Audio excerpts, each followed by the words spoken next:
Welcome to ICSE 10th। सो आज हम देखेंगे कि तुम्हें अपने ज्योग्राफी में कौन से चैप्टर्स को पिक करना है और कौन से चैप्टर्स तुम्हें पढ़ने हैं। देखो, ज्योग्राफी एक ऐसा ही सब्जेक्ट है तुम्हारे क्लास 10th में जिसमें से तुम अपने पसंद के, अपने चॉइस के चैप्टर्स को सिलेक्ट करके उनको पढ़ सकते हो। तुम्हें कितने चैप्टर्स करने हैं? तुम्हें 5 चैप्टर्स करने होंगे। ठीक है, कितने टोटल चैप्टर्स हमारी बुक में दिए? 9 चैप्टर्स दिए, जिसमें से तुम्हें 5 प्रिपेयर करने हैं बहुत अच्छे से। ठीक है, तो ज्योग्राफी के पेपर के हिसाब से तुम्हारा जो सेक्शन ए होता है, उस सेक्शन ए में तुम्हें टोपो शीट, टोपो वाला मिलता है, मैप मिलता है, टोपो तुम्हें इसमें आता है, शीट, टोपो शीट होती है वो, और मैप का जो होता है वो तुम्हें मिलता है, और बाकी MCQs होते हैं इसमें। ठीक है, ये इसका फॉर्मेट तुम्हें जब स्पेसिमेन पेपर आएगा तब मिलेगा। और जो सेक्शन बी होता है उसमें तुम्हारे सब्जेक्टिव वाला क्वेश्चन होता है, उसमें 9 क्वेश्चन एंड ऑल होते हैं, जो 9 चैप्टर्स से होते हैं।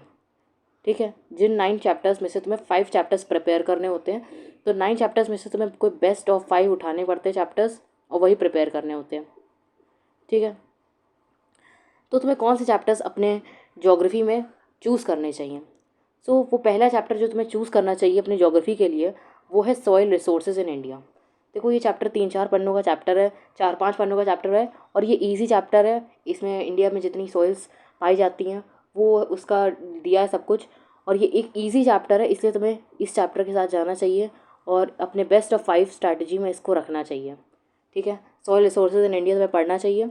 जो नेक्स्ट चैप्टर है तुम्हारा वो है नेचुरल वेजिटेशन। नेचुरल वेजिटेशन में तुम्हें इंडिया में किन किन तरीके के फॉरेस्ट पाए जाते हैं और उनमें कौन से फॉरेस्ट होते हैं, कौन उनके क्या यूजेस होते हैं, वो सब दिए नेचुरल वेजिटेशन में। तो नेचुरल वेजिटेशन भी एक अच्छा चैप्टर है और इजी चैप्टर है, इससे तुम्हें नेचुरल वेजिटेशन करना चाहिए। सेकेंड नंबर पे तुम्हारे बेस्ट ऑफ 5 में नेचुरल वेजिटेशन आना चाहिए। ठीक है, फिर जो थर्ड चैप्टर है वो तुम्हारा वाटर रिसोर्सेज। वाटर रिसोर्सेज में मेनली तुम्हारा इरीगेशन का सब कुछ दिया है कि कितने टाइप के इरीगेशन होते हैं, वेल इरीगेशन, कैनाल इरीगेशन और स्प्रिंकलर इरीगेशन, ये सब तुम्हें दिए हैं। और ये चैप्टर भी ईजी है, इसीलिए तुम्हें वाटर रिसोर्सेज भी करना चाहिए। हमारे जो फर्स्ट 3 चैप्टर्स हैं वो ये होने चाहिए। ठीक है, उसके बाद तुम्हारा 4th चैप्टर जो होना चाहिए वो ट्रांसपोर्ट होना चाहिए। ठीक है, ट्रांसपोर्ट में तुम्हारे जितने मोड ऑफ ट्रांसपोर्ट हैं, एयर ट्रांसपोर्ट, रेलवे ट्रांसपोर्ट, इन सब का तुम्हारा एडवांटेजेस और डिसएडवांटेजेस दिए हैं। इस चैप्टर में सबसे इंपॉर्टेंट तुम्हारे एडवांटेजेस और डिसएडवांटेजेस दिए हैं। ठीक है, एडवांटेजेस और डिसएडवांटेजेस। ठीक है, एडवांटेजेस और डिसएडवांटेजेस हैं ट्रांसपोर्ट में। ठीक है, उसके बाद जो तुम्हारा चैप्टर आता है, ये तो तुम्हारे 4 चैप्टर्स हो गए। तुम्हें करने कितने हैं? 5 चैप्टर्स। यहाँ मैंने 6 चैप्टर्स इसलिए लिखे हैं क्योंकि कुछ बच्चों को क्लाइमेट ऑफ इंडिया डिफ़िकल्ट लगता है और कुछ बच्चों को क्लाइमेट ऑफ इंडिया ईजी लगता है। अगर आप क्लाइमेट ऑफ इंडिया कर रहे हो तो फिर ये बेस्ट 5 चैप्टर्स हो गए आपके। लेकिन अगर आपको क्लाइमेट ऑफ इंडिया डिफ़िकल्ट लगता है और आप उसे नहीं कर रहे हो तो आपको वेस्ट मैनेजमेंट बचता है, तो आपको वेस्ट मैनेजमेंट कर लेना है।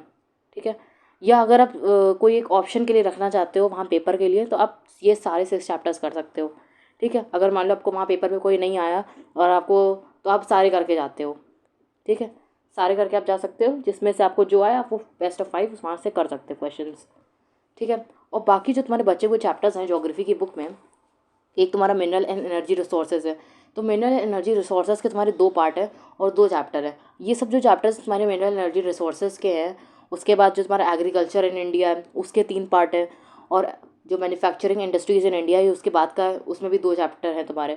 तो ये काफ़ी लेंदी चैप्टर्स और इनमें काफ़ी तुम्हें रटना पड़ेगा। इसीलिए मैं तुम्हें प्रेफर करूँगी ये जो चैप्टर्स तुम्हारे हैं यही तुम करो। और अगर तुम्हें क्लाइमेट ईजी लग रहा है तो तुम क्लाइमेट कर लो, नहीं ईजी लग रहा है तो तुम वेस्ट कर लो, या अगर तुम सारे करना चाहते हो तो उसमें से सारे कर लो। तो ये चैप्टर्स होने चाहिए तुम्हें पढ़ने हैं ज्योग्राफी में। और बाकी जो चैप्टर्स में अगर कोई मिनरल या इजी लग रहा है या एग्रीकल्चर इजी लग रहा है तो तुम वो भी कर सकते हो। ठीक है, लेकिन अगर तुम मेरे पॉइंट ऑफ व्यू से देखो तो ये वाला चैप्टर्स जो तुम्हारे हैं ज्योग्राफी की बुक में, ये इजी चैप्टर हैं और तुम्हें इनके साथ जाना चाहिए।